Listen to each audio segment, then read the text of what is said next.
Auburn has gone absolutely beast mode in the transfer portal. At the time of us recording this, they have the number 5 portal class. They just added Jair Shorter, wide receiver from North Texas. Expect him to contribute. But why is this happening?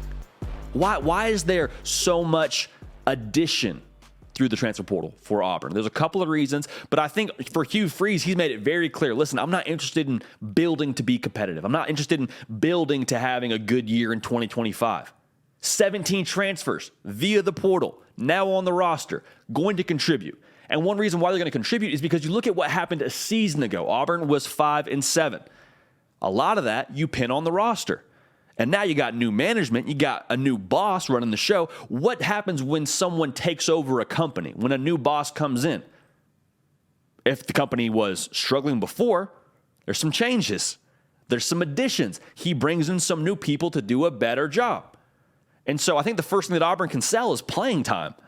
It's not a thing where you got to come to Auburn and wait your turn and really, develop through the depth chart and eventually you get to play. It's like, no, man, we were 5-7 a year ago.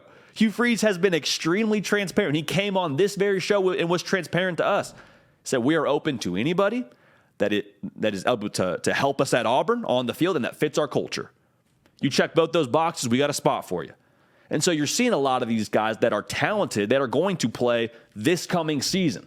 Not guys that are willing to just have Wade and eventually get on the field. It's no, help us this year.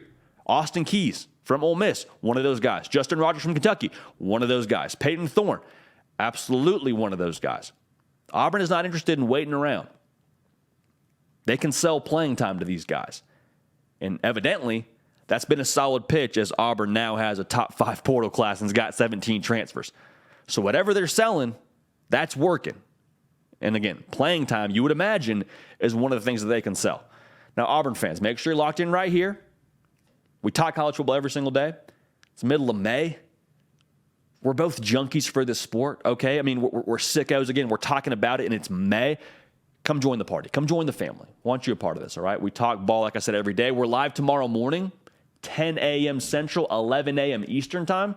Hit the bell on this channel so you don't miss when we go live. Also, you can follow me on Instagram and on Twitter at JD Piquel. Great ways for us to keep up together.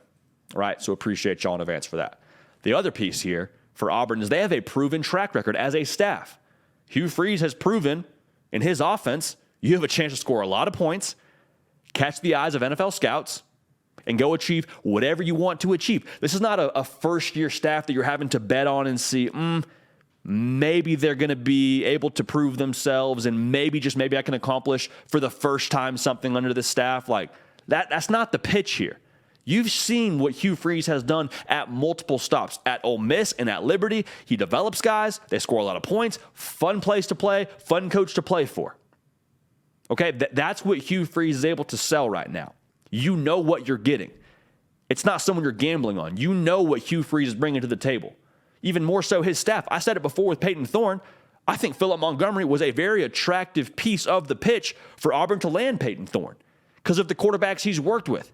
He's worked with RG3. He's worked with Case Keenum. He's worked with guys that have had success at multiple levels and gone on and done good things in the NFL. That's a selling point, especially for a lot of these guys, because I promise you, if you play in the SEC, the goal is to go play in the NFL. The goal is to have success in the SEC, absolutely, but you want to go play professionally. So when it comes to picking a school, you're looking at where you can get developed. The track record of development for this team, for this staff, is solid. And staying in the same vein of the team, Auburn isn't a school that you have to, remind kids about the 1950s when Auburn was good. A lot of these guys, they've seen Auburn be successful. In their lifetime, they've seen Auburn win a national title and also play for a national title. And it wasn't all that long ago. You don't have to prove to these guys that, hey, you can win here at Auburn. I promise you, we've got the resources to do it. No, you've seen it. You've seen it with your own eyes. So you're not just going to come to Auburn and have a miserable time. Come be a part of the turnaround. Get Auburn back to where it's supposed to be. Let's go win a lot of ball games because it's been done before here and you've seen it. Let's go do it again. I think it also is worth mentioning from people I've talked to that are in the NIL world, Auburn, they got their ducks in a row when it comes to the NIL world. They got their ducks in a row to get top players to come and be a part of what Hugh Freeze is doing there.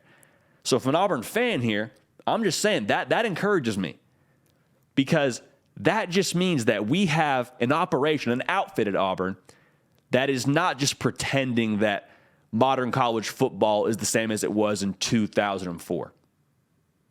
We're advancing with the times. We're evolving.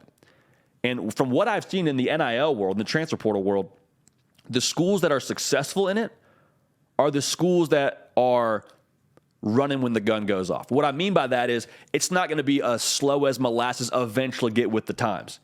No, we got people that care about football, that are willing to put money into football, and that are willing to evolve with NIL and to be on the front row of the battlefield there and pushing forward for NIL with Auburn. And so, again, I don't know exactly how that factors into this portal class, but I have a hard time believing it plays zero factor. I was told there's a lot of smart people and a lot of good money in place to do good things at Auburn. So, for the Auburn Tigers, scored 23 points a game last year, allowed 31 points a game last year. They're selling playing time. We got to get better. The roster that was left for us here as a staff, not good enough. Come play in the SEC. Come play today, Junior. Have a lot of fun doing it. Also, you've seen Auburn be successful. You don't have to pitch the whole, eventually we'll get back to the Auburn of old of the 1950s. No. You can get back to what you've seen Auburn be in your lifetime. You can do it here. Come be a part of the turnaround in the SEC. It's attractive to a lot of kids. The development that Hugh Freeze has proven he's able to produce, this staff has proven they're able to produce, I think it's attractive for a lot of kids. So Auburn, they continue to roll in the transfer portal. Top 5 class. Hugh Freeze isn't waiting around. I'm fired up to see it. Make sure you're subscribed right here. Again, we talk ball every single day. We are the same kind of obsessed with this game that is college football, so make sure you're locked in right here. We're live tomorrow morning, 10 a.m. Central, 11 a.m. Eastern. Hit the bell and join us right back here, get in the live chat, and we'll have a real good time. Listen, we appreciate y'all. We love y'all. We're going to keep this party rolling, and we will see y'all next time. Hey, y'all. Thanks so much for watching. Subscribe to the channel here to make sure you don't miss an episode of The Hard Count. Also, be sure to check out other videos on the On3 YouTube channel.